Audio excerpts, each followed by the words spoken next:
Assalamu alaykum wa rahmatullahi wa barakatuh. Dans un monde où les traditions se mélangent, où les cultures se croisent, beaucoup de cœurs musulmans se posent une question sincère. Est-il permis pour un musulman de fêter Noël? Cette question ne vient pas toujours d'un mauvais cœur, mais parfois d'un manque de clarté, ou du désir de bien faire sans trahir sa foi. Aujourd'hui, prenons un moment de calme et regardons cette question à la lumière du Coran, de la sagesse et du tawakkul. Point 1. Comprendre ce que représente réellement Noël. Avant de dire oui ou non à une pratique, l'islam nous enseigne quelque chose de fondamental. La compréhension précède le jugement. Un cœur croyant ne réagit pas par automatisme. Il observe, il réfléchit, il interroge le sens profond des choses. Et c'est précisément ici que commence la question de Noël. Pour beaucoup, Noël est devenu un moment chaleureux, presque automatique, des lumières, des repas, des sourires, des cadeaux. Mais derrière cette apparence familière se cache une réalité bien plus profonde, bien plus structurée. Noël n'est pas né comme une simple réunion familiale. Il est, à l'origine, une célébration religieuse, pensée, organisée et transmise comme telle. Noël est présenté dans le christianisme comme la célébration de la naissance de Jésus alayhi salam. Et déjà, à ce niveau, l'islam demande aux croyants de s'arrêter un instant, non pas pour nier Jésus, ni pour le minimiser, au contraire. L'islam honore Jésus d'un honneur immense. Il est zikr dans le Coran avec respect, avec pureté, avec élévation. Il est appelé Issa ibn Maryam, né miraculeusement, soutenu par l'Esprit Saint, porteur de signes évidents. Mais l'islam ne s'arrête pas à l'émotion. Il pose un cadre clair. Jésus alayhi salam est un prophète, un messager, un serviteur d'Allah. Sa mission était de rappeler l'adoration du Dieu unique. Et cette précision n'est pas secondaire. Elle est centrale. Car dans la célébration de Noël telle qu'elle est conçue religieusement, Jésus n'est pas honoré comme prophète, mais comme figure divine ou filiation divine. Et c'est ici que la ligne devient nette. L'islam ne rejette pas Jésus. Il rejette l'association. Il rejette l'altération du message originel. Comprendre Noël, ce n'est donc pas seulement regarder ce qui se passe autour de nous aujourd'hui, mais revenir à ce que cette fête signifie réellement dans sa racine. Une pratique religieuse ne se définit pas uniquement par ce que les gens en font, mais par ce qu'elle affirme, ce qu'elle enseigne, ce qu'elle symbolise. Et c'est là que le cœur du musulman doit être vigilant. Car participer à une célébration religieuse, ce n'est pas seulement être présent physiquement. C'est, d'une certaine manière, valider symboliquement ce qu'elle représente. Même quand l'intention personnelle est neutre, la portée symbolique reste. L'islam est une religion de clarté. Allah ne laisse pas les croyants dans le flou. Il définit qui est Allah, qui sont les prophètes, et comment ils doivent être honorés. Jésus alayhi salam n'a jamais demandé à être célébré par une fête annuelle. Il n'a jamais enseigné l'adoration de sa personne. Son appel était clair, adorer Allah seul. Alors quand une célébration repose sur une croyance qui s'écarte de ce fondement, même subtilement, le croyant est invité à s'arrêter. Pas par dureté, pas par rejet des autres, mais par fidélité à la vérité. Comprendre Noël, c'est aussi comprendre que les religions ne sont pas interchangeables. Elles ont chacune leur fondement, leur pilier, leur symbole. Le tawhid, l'unicité absolue d'Allah, n'est pas un détail dans l'islam. C'est le cœur battant de la foi. Tout ce qui l'affaiblit, même indirectement, mérite réflexion. Et c'est précisément pour cette raison que l'islam apprend aux croyants à être conscients et non passifs. À ne pas absorber les pratiques simplement parce qu'elles sont populaires ou normalisées. Le croyant ne vit pas au rythme des traditions majoritaires, mais au rythme de la guidance. Ici apparaît déjà une différence fondamentale. Le respect n'implique pas l'adoption. La coexistence n'implique pas la confusion. L'amour des prophètes n'implique pas l'imitation de pratiques qui altèrent leur message. Point 2. L'islam n'a jamais demandé de célébrer cette naissance. Le Coran est un livre étonnant. Il parle de la création, de l'âme, des épreuves, de la miséricorde, du pardon, de la patience. Il raconte les histoires des prophètes avec profondeur et sagesse. Et lorsqu'il évoque Jésus alayhi salam, il le fait avec une noblesse particulière. Allah décrit sa naissance miraculeuse, la pureté de Mariam, la parole donnée au nouveau-né, les signes accordés. Rien n'est minimisé, rien n'est effacé. Et pourtant, au milieu de tous ces récits puissants, une chose est absente: l'ordre de célébrer sa naissance par une fête. Cette absence n'est pas un oubli, elle est un enseignement. L'islam nous apprend que la valeur d'un événement ne se mesure pas au nombre de célébrations qui l'entourent. Certaines choses sont trop profondes pour être réduites à une date, à un rituel, à une habitude annuelle. La foi ne fonctionne pas comme un calendrier festif. Allah n'a jamais demandé aux croyants de célébrer la naissance d'Adam, pourtant créé sans père ni mère. Il n'a jamais demandé de célébrer la naissance de Muhammad, pourtant le sceau des prophètes. Et cela nous enseigne une règle essentielle. L'adoration ne se crée pas par émotion, mais par révélation. Dans l'islam, honorer un prophète, ce n'est pas organiser une fête. C'est suivre son message. C'est marcher sur la voie qu'il a tracée. C'est défendre l'unicité d'Allah qu'il a prêchée. Et c'est ici que beaucoup de cœurs se troublent, car l'être humain associe souvent l'importance à la célébration visible. Plus quelque chose est célébré, plus il semble important. Mais Allah inverse cette logique. Il enseigne que ce qui est essentiel peut être silencieux, constant, discret. Prier chaque jour n'est pas spectaculaire, mais c'est l'acte le plus noble. Éviter le shirk n'est pas festif, mais c'est la clé du salut. Obéir à Allah n'est pas toujours populaire, mais c'est la voie droite. L'islam ne s'oppose pas aux autres religions par hostilité. Il se distingue par fidélité à la révélation. Il refuse d'ajouter à la religion ce qu'Allah n'a pas demandé. Car chaque ajout, même bien intentionné, ouvre la porte à la confusion. Lorsque le croyant se demande « Pourquoi ne célébrons-nous pas cette naissance ?» La réponse est simple et profonde. Parce qu'Allah ne l'a pas prescrite. Et dans l'islam, ne pas inventer dans la religion est une forme d'adoration en soi.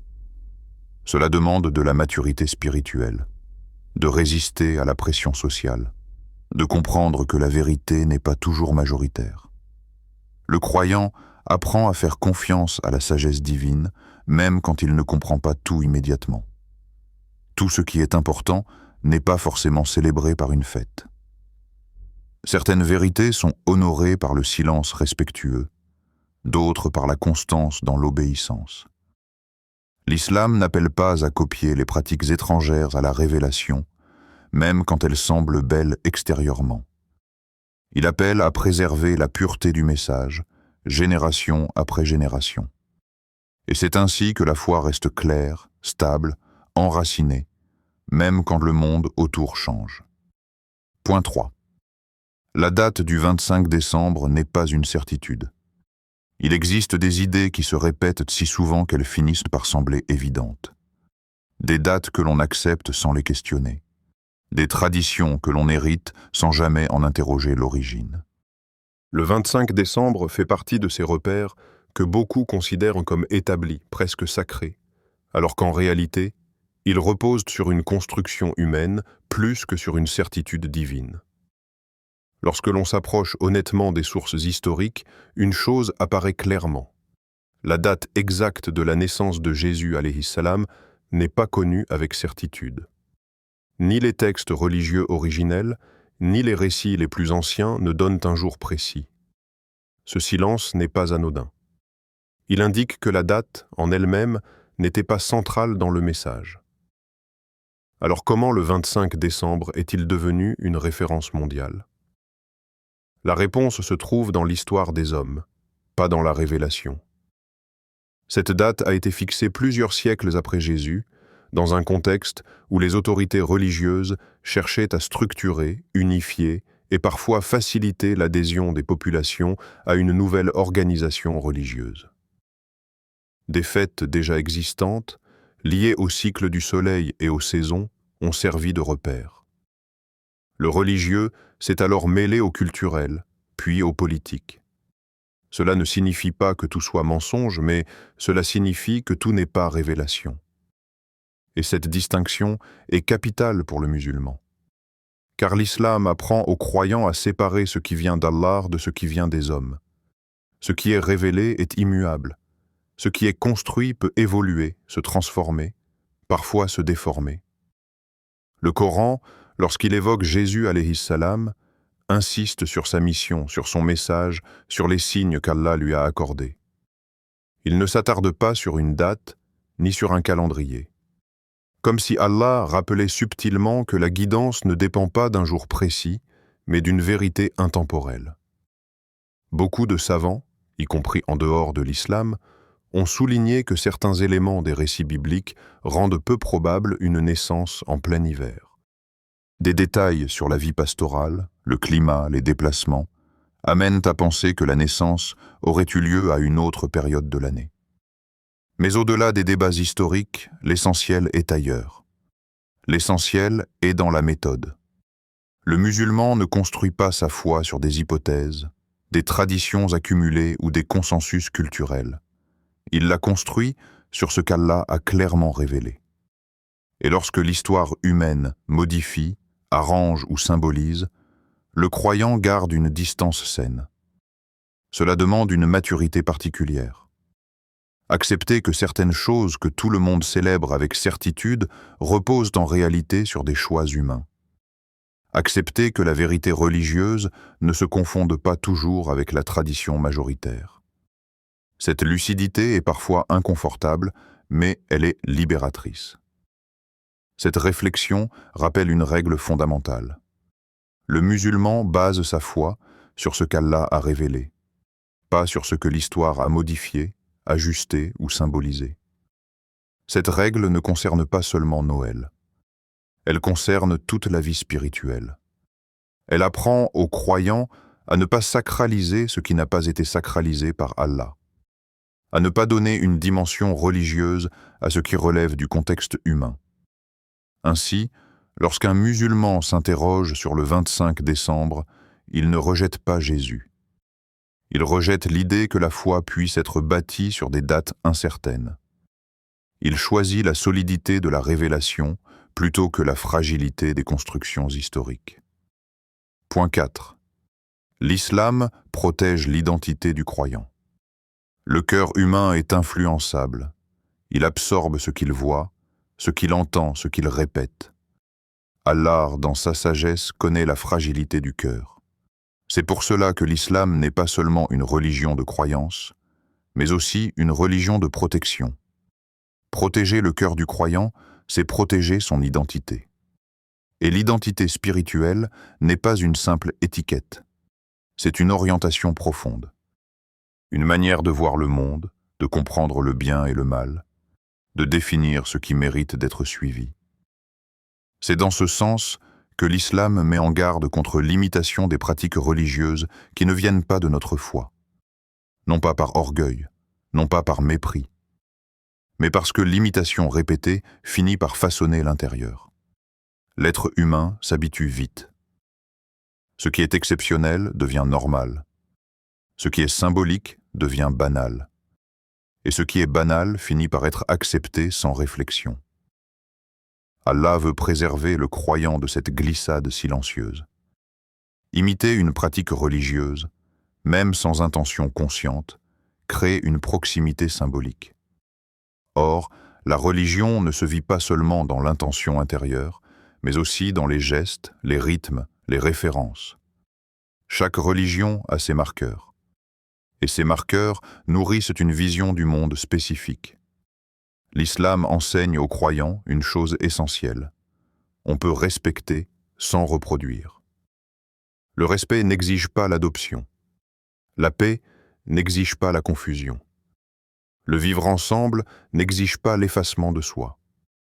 Le prophète a enseigné à sa communauté à être clair dans son identité tout en étant exemplaire dans son comportement.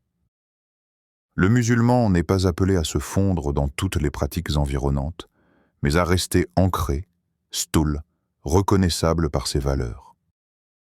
Cette protection de l'identité n'est pas une fermeture. C'est une solidité intérieure.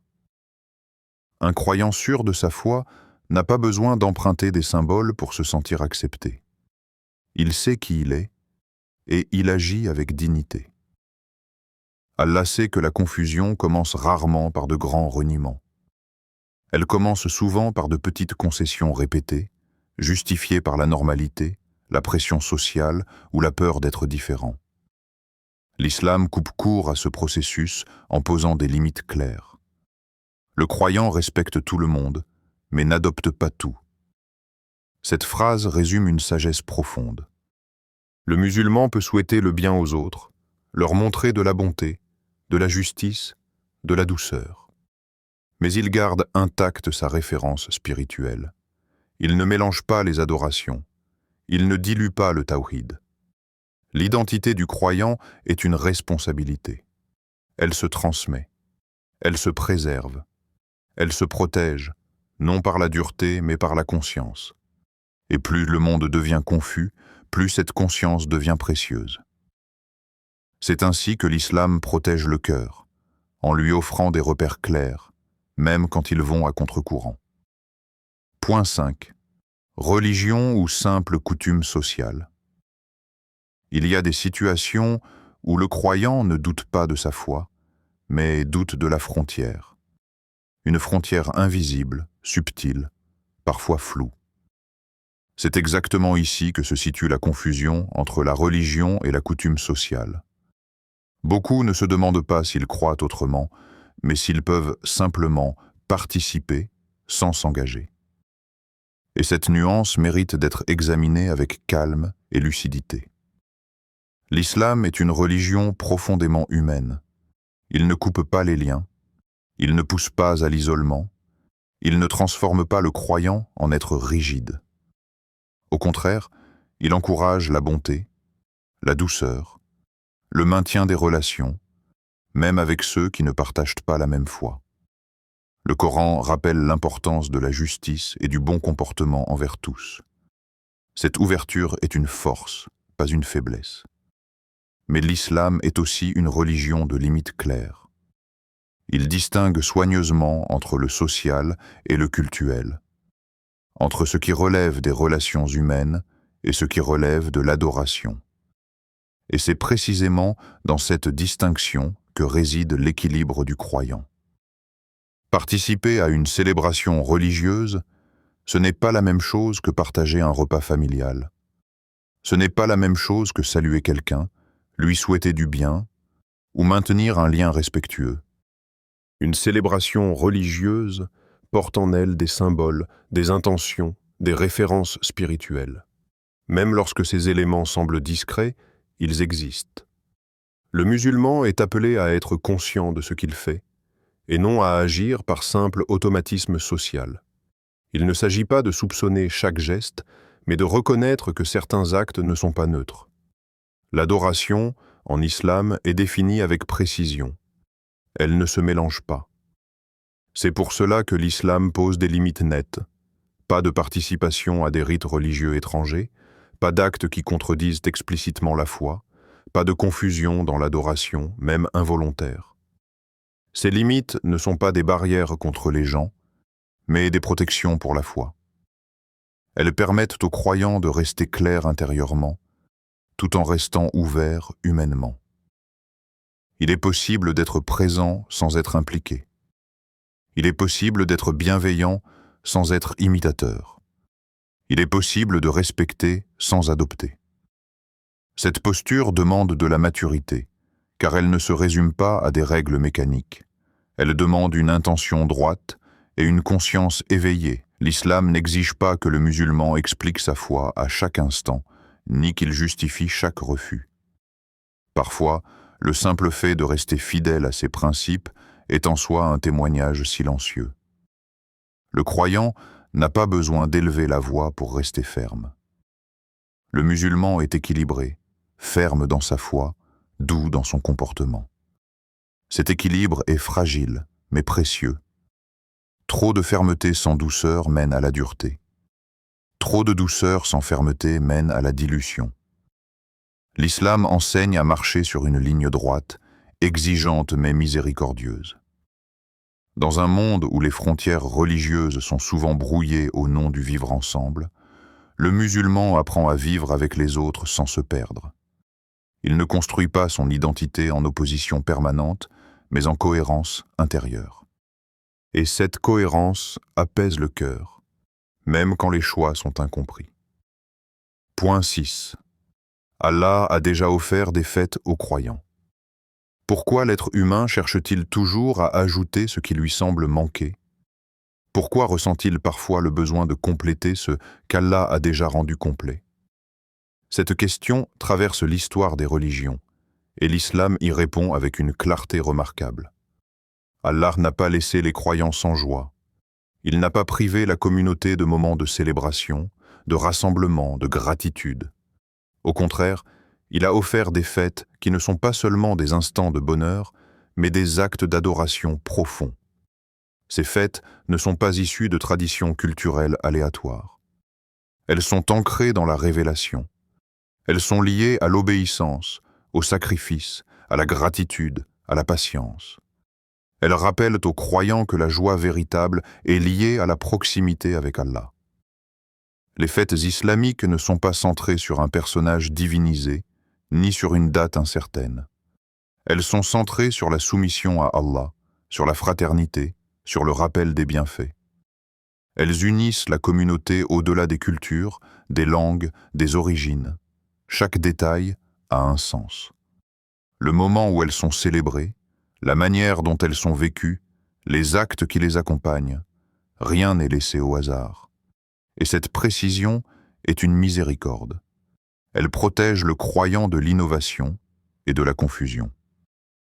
Chercher ailleurs, alors qu'Allah a déjà honoré les croyants, révèle parfois une insatisfaction silencieuse, comme si ce qu'Allah a donné n'était pas suffisant.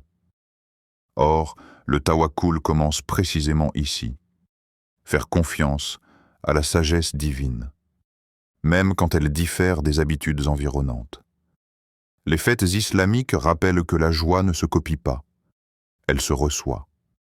Elle ne s'invente pas, elle se vit dans l'obéissance. Elles enseignent que l'unité ne se construit pas autour de symboles empruntés, mais autour d'une foi partagée. Celui qui place sa confiance en Allah n'a pas besoin d'ajouter ce qu'Allah n'a pas prescrit. Cette phrase n'est pas une restriction, mais une libération. Elle libère le croyant de la comparaison permanente. Elle l'affranchit de la pression sociale. Elle lui rappelle que ce qu'Allah a choisi pour lui est suffisant, même si cela va à contre-courant. Dans ces fêtes, le musulman retrouve sa communauté, sa spiritualité, son identité. Il n'a pas besoin d'emprunter des moments de joie à d'autres traditions pour se sentir comblé. Sa foi lui offre déjà des repères solides, profonds, porteurs de sens. Et c'est dans cette confiance tranquille que le cœur trouve la paix, sans avoir à chercher ailleurs ce qu'Allah a déjà accordé. Conclusion. Le tawakkul avant la conformité.